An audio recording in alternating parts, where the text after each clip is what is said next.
Primeira carta de Paulo aos Coríntios, páginas 6 a 11. Ajude a espalhar a palavra do Senhor. Dê um like neste vídeo. Compartilhe com seus amigos e familiares. O caso do incestuoso. É voz geral que está acontecendo imoralidade sexual entre vós, imoralidade que não existe nem entre os pagãos. Um dentre vós está convivendo com a própria madrasta. No entanto, estáis cheios de presunção, em vez de ficardes tristes e tirar do meio de vós aquele que assim procede. Pois bem, embora ausente fisicamente, mas presente em espírito, já julguei, como se estivesse aí entre vós, aquele que assim procede, em nome do Senhor Jesus, estando vós e eu em espírito unidos com o poder de nosso Senhor Jesus, entregamos esse indivíduo a Satanás, para a destruição da sua índole carnal, a fim de que seu espírito seja salvo no dia do Senhor. Não se justifica vossa vanglória. Acaso ignorais que um pouco de fermento leveda a massa toda? Jogai fora o velho fermento, para que sejais uma massa nova, já que sois ázimos, sem fermento. De fato, nosso Cordeiro Pascal, Cristo, foi imolado. Assim, celebremos a festa, não com o velho fermento nem com o fermento da maldade ou da iniquidade, mas com os pães ázimos da sinceridade e da verdade. Na carta que vos escrevi, recomendei-vos que não tenhais convivência com pessoas dadas à prostituição. Não me referi aos libertinos deste mundo, nem aos ambiciosos, os ladrões ou os idólatras em geral, pois, neste caso, teríeis que sair do mundo.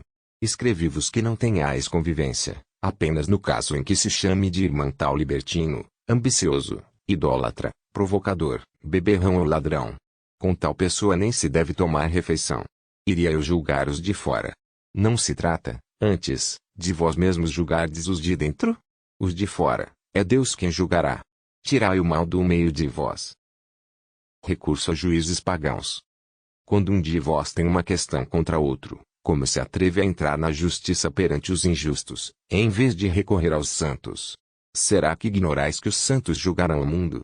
Ora, se o mundo está sujeito ao vosso julgamento, seríeis acaso incompetentes para julgar questões tão insignificantes? Ignorais que julgaremos os anjos. Quanto mais, as coisas comuns desta vida. No entanto, se tendes dessas questões, estabeleceis como juízes aqueles que a igreja não considera. Digo isso para vos envergonhar. Será que, aí entre vós, não se encontra alguma pessoa experiente que possa ser juiz entre irmãos? Em vez disso, irmã contra irmã vai a juízo, e isso perante infiéis. Aliás, já é uma grande falta haver processos entre vós. Porque não tolerais, antes, a injustiça? Porque não tolerais antes ser prejudicados? Pelo contrário, vós é que cometeis injustiças e fraudes, e isso contra irmãos. Porventura ignorais que os injustos não terão parte no reino de Deus? Não vos iludais, os libertinos, idólatras, adúlteros, efeminados, sodomitas, os ladrões, gananciosos, beberrões, maldizentes, estelionatários, ninguém desses terá parte no reino de Deus. E alguns de vós eres isso. Mas fostes lavados, fostes santificados, fostes justificados pelo nome do Senhor Jesus Cristo e pelo Espírito de nosso Deus. Liberdade cristã e libertinagem. A mim tudo é permitido, mas nem tudo me convém. A mim tudo é permitido, mas não me deixarei dominar por coisa alguma. Os alimentos são para o estômago, e o estômago para os alimentos. Mas Deus destruirá um e outros.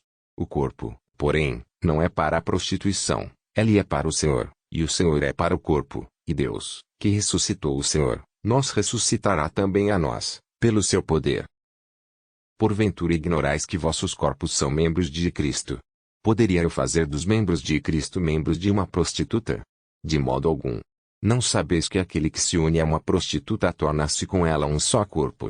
Pois está dito, os dois serão uma só carne. Mas quem adere ao Senhor torna-se com ele um só espírito. Fugi da devassidão. Em geral, todo pecado que uma pessoa venha a cometer é exterior ao seu corpo. Mas quem pratica imoralidade sexual peca contra seu próprio corpo. Acaso ignorais que vosso corpo é templo do Espírito Santo que mora em vós e que recebestes de Deus? Ignorais que não pertenceis a vós mesmos? De fato, fostes comprados, e por preço muito alto. Então, glorificai a Deus no vosso corpo. Casamento e celibato.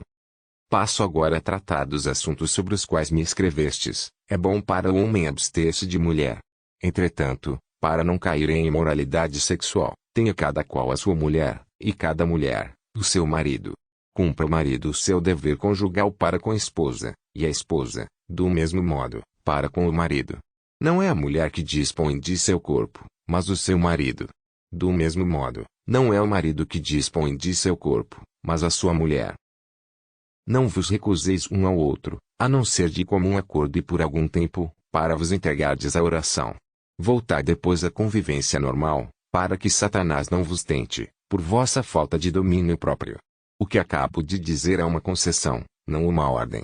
Aliás, gostaria que todos fossem como eu. Mas cada um recebe de Deus um dom particular, um este, outro aquele. Digo, pois, aos não casados e às viúvas, que é bom para elas ficarem assim, como eu. Se, porém, não conseguem dominar-se, casem-se, pois é melhor casar do que abrasar-se em desejo. Indissolubilidade do matrimônio. Aos casados ordeno, não eu, mas o Senhor, a mulher não se separe do marido e caso tenha havido separação, que ela fique sem casar ou, então, que faça as pazes com o marido. E o marido não pode despedir sua mulher. Casamento com não crente aos demais sou eu que digo, não o Senhor. Se um irmão tem uma mulher não cristã, mas que concorda em morar com ela, não a deve despedir. E se uma mulher tem um marido não cristão, mas que concorda em morar com ela, não o deve despedir. Pois o marido não cristão fica santificado por sua mulher cristã, e a mulher não cristã fica santificada por seu marido cristão. Caso contrário, vossos filhos seriam impuros, no entanto, agora, são santos. Se, porém, a parte não cristã quiser se separar, que se separe. Neste caso, o irmão ou a irmã ficam livres do vínculo. Foi para viver em paz que Deus vos chamou. Ademais, ó mulher, como podes saber se salvarás o teu marido? Ou tu, marido, como podes saber se salvarás a tua mulher? Aproveitar a condição atual. Fora esse caso, continue cada um vivendo na condição que o Senhor lhe atribuiu e na qual Deus o chamou. É esta orientação que tenho dado em todas as igrejas. Um já era circuncidado quando foi chamado. Que não disfarce sua circuncisão. Outro era incircunciso ao ser chamado. Que não se faça circuncidar. Ser ou não circuncidado não tem importância alguma. O que conta é a observância dos mandamentos de Deus. Continue cada um na condição em que se achava quando foi chamado. Eras escravo quando foste chamado. Não te preocupes com isso. Se também puderes tornar-te livre, vê o que é mais proveitoso. Pois quem era escravo, quando foi chamado no Senhor, é um liberto do Senhor. Do mesmo modo, quem era livre, quando foi chamado, é um escravo de Cristo. Realmente, fostes comprados. Não vos torneis, pois, escravos de seres humanos. Irmãos, continue cada um diante de Deus na condição em que se achava quando foi chamado. Os não casados e noivos. A respeito das pessoas virgens, não tenho nenhum mandamento do Senhor. Mas, como alguém que, por misericórdia de Deus, merece confiança, dou uma opinião. Penso que, em razão das angústias presentes, é vantajoso não se casar. É bom para o homem ficar assim, sem se casar. Estás ligado a uma mulher? Não procures desligar-te. Não estás ligado a nenhuma mulher? Não procures ligar-te. Se, porém, casares, não estarás pecando. E, se a virgem se casar, não peca. Mas as pessoas casadas terão as tribulações da vida matrimonial, e eu gostaria de poupar-vos isso. Eu digo, irmãos, o tempo abreviou-se. Então, que, doravante, os que têm mulher vivam como se não tivessem mulher, os que choram, como se não chorassem, e os que estão alegres, como se não estivessem alegres, os que fazem compras, como se não estivessem adquirindo coisa alguma, e os que tiram proveito do mundo, como se não aproveitassem. Pois a figura deste mundo passa. Eu gostaria que estivesses livres de preocupações. O homem não casado é solícito pelas coisas do Senhor e procura agradar ao Senhor. O casado preocupa-se com as coisas do mundo e procura agradar a sua mulher. E, assim, está dividido o ponto do mesmo modo. A mulher não casada, a virgem, preocupa-se com as coisas do Senhor e procura ser santa de corpo e espírito. Mas a que é casada preocupa-se com as coisas do mundo e procura agradar ao seu marido. Digo isto para o vosso próprio bem e não para vos armar um laço. O que eu desejo é levar-vos ao que é melhor e a dedicação integral ao Senhor, sem outras preocupações. Quando chega a idade de a virgem casar-se, alguém receia faltar ao respeito para com a sua amada, por estar ela transbordando de paixão, faça o que se sente na obrigação de fazer e achar melhor, não estará pecando, casem-se. Mas aquele que, de coração firme e em toda a liberdade, dominando seu desejo, resolver em seu coração deixar intacta a sua amada, estará agindo bem. Assim, aquele que se casa com sua amada está agindo bem, e aquele que não casa estará agindo melhor. As viúvas têm liberdade para casar, mas a mulher está ligada pelo vínculo conjugal durante todo o tempo em que seu marido viver. Se ele já é falecido, ela está liberada para se casar com quem ela quiser, contanto que seja no Senhor. Na minha opinião, no entanto, ela será mais feliz continuando viúva, e acho que eu também tenho o Espírito de Deus. As carnes sacrificadas aos ídolos. A respeito das carnes oferecidas aos ídolos, sabemos que todos nós temos o devido conhecimento. Mas o conhecimento incha, o amor é que constrói. Se alguém pensa que conhece bem alguma coisa, ainda não sabe como se deve conhecer. Mas, se alguém ama a Deus, então é conhecido por Ele. Quanto a comer das carnes oferecidas aos ídolos, sabemos que no mundo não existe nenhum ídolo, e que não há outro Deus senão o único. E mesmo que houvesse pretensos deuses, quer no céu quer na terra, e, de fato, existem muitos deuses e muitos senhores para nós, existe um só Deus, o Pai, do qual vêm todos os seres e para o qual nós existimos. Para nós também existe um só Senhor, Jesus Cristo, pelo qual tudo existe e nós igualmente existimos por Ele.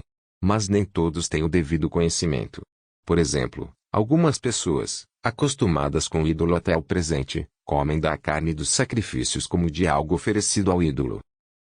E, assim, sua consciência, que é fraca, fica manchada. Uma questão de alimento não nos aproxima de Deus. Se não comermos, não teremos nada de menos e, se o comermos, não teremos nada mais. Mas tomai cuidado para que essa vossa liberdade não se torne ocasião de queda para os fracos. Pois, se alguém que tem a consciência fraca te enxergar, a ti que tens conhecimento, comendo num templo de ídolo, será que sua consciência não será induzida a comer carne oferecida aos ídolos? E, então, por causa do teu conhecimento, perece o fraco, o irmão, pelo qual Cristo morreu. Pecando assim contra os irmãos e ferindo a consciência deles, que é fraca, é contra Cristo que pecais. Por isso, se um alimento, a carne por exemplo, é ocasião de queda para meu irmão, nunca mais comerei carne, para não fazer cair meu irmão. O exemplo da liberdade de Paulo. Acaso não sou livre? Não sou apóstolo? Não vi Jesus, nosso Senhor? E não sois vós a minha obra no Senhor? Se para os outros eu não sou apóstolo, para vós certamente sou. Aliás, vós sois, no Senhor, a autenticação do meu apostolado. A minha defesa diante dos que me questionam é a seguinte: não temos o direito de comer e de beber? Não temos o direito de levar conosco uma irmã em Cristo, como fazem os outros apóstolos e os irmãos do Senhor e Cefas? Ou só eu e Barnabé não temos o direito de não trabalhar? Quem vai participar de uma campanha militar às próprias custas? Quem planta uma vinha e não come do seu fruto? Ou quem apacenta um rebanho e não bebe do leite do rebanho? Será que eu digo isso só do ponto de vista humano? Estou baseado também naquilo que diz a lei. Com efeito, está escrito na lei de Moisés: não porás mordaça no boi que está debulhando. Ora, será que Deus está preocupado com os bois, ou estará falando de nós em geral? De fato, é em referência a nós que isso foi escrito.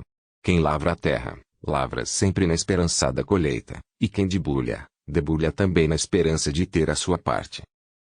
Se semeamos em vós os bens espirituais, será demasiado que colhamos dos vossos bens materiais. Se outros gozam desse direito em relação a vós, por que não nós, com maior razão? No entanto, não fizemos uso desse direito e suportamos tudo, para não criarmos nenhum obstáculo ao Evangelho de Cristo. Acaso ignorais que os que servem ao culto são alimentados pelo culto? E que os que servem ao altar participam do que é oferecido sobre o altar? Assim também o Senhor estabeleceu para os que pregam o Evangelho, que vivam do Evangelho. Eu, porém, não tenho usado de nenhum destes direitos. E não vos escrevo estas coisas para os reclamar. Antes morrer do que, esse meu título de glória ninguém me tirará. Pois, anunciar o Evangelho não é para mim motivo de glória. É antes uma necessidade que se me impõe. Ai de mim, se eu não anunciar o Evangelho.